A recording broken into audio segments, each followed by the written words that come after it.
Brad, is there any reason why they wouldn't be open or transparent about the exact situation here? I mean, when I was reading an article and it just said the crew member is stable, but kind of that vagueness leaves it open to interpretation.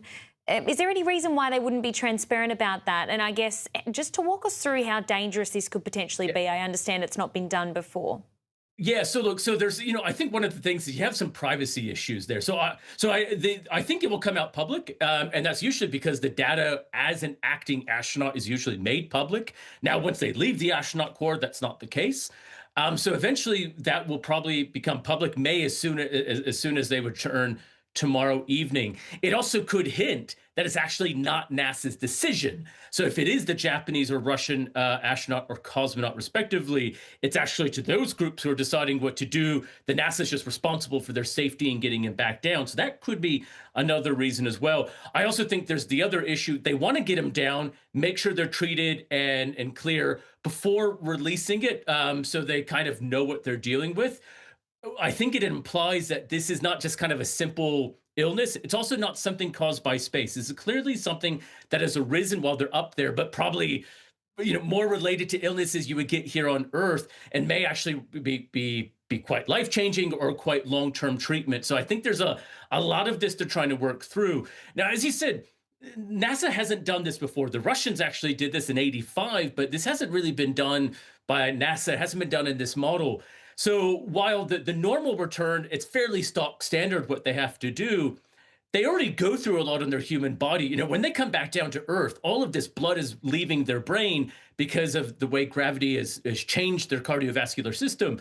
So they always come back and they look faint, they feel sick, they feel terrible when they return. You add that in to already having a medical condition, so there is some risk. And if you're already not feeling well, and then you kind of have the equivalent of extreme motion sickness, they are not going to be in that great of shape when they come back down tomorrow evening our time. So Brad, talk us through how they actually will return back to Earth. What will that look like? Yeah, so about 9 a.m. tomorrow our time, they will undock. So they start kind of this process about 7:30 our time, a.m. our time, fairly stock standard in terms of getting in their suits, getting the capsule, doing the checks. Once they undock from the space station at about 9 a.m., they have a little over a 10.5-hour return. It's not kind of a direct shot. You have to eventually change your orbit. You have to slowly lower your orbit.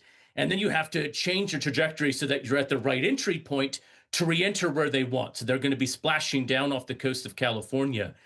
But during the re-entry, that's always the tricky bit. Re-entry is always the most extreme part of space flight. Now, there's no reason to doubt that it shouldn't work flawlessly. It has with the SpaceX capsule before. They will then splash down, and then a crew will recover them and take them out. And they're kind of usually transferred out via almost a seat because they're too weak to essentially stand.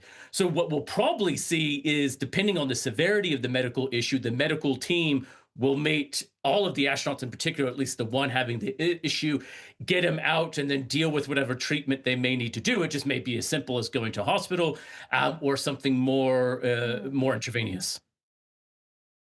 We will see. Brad, you're a wealth of information. I always love getting you on to simplify this for us and explain it to us. Thank you very much. We'll see you soon.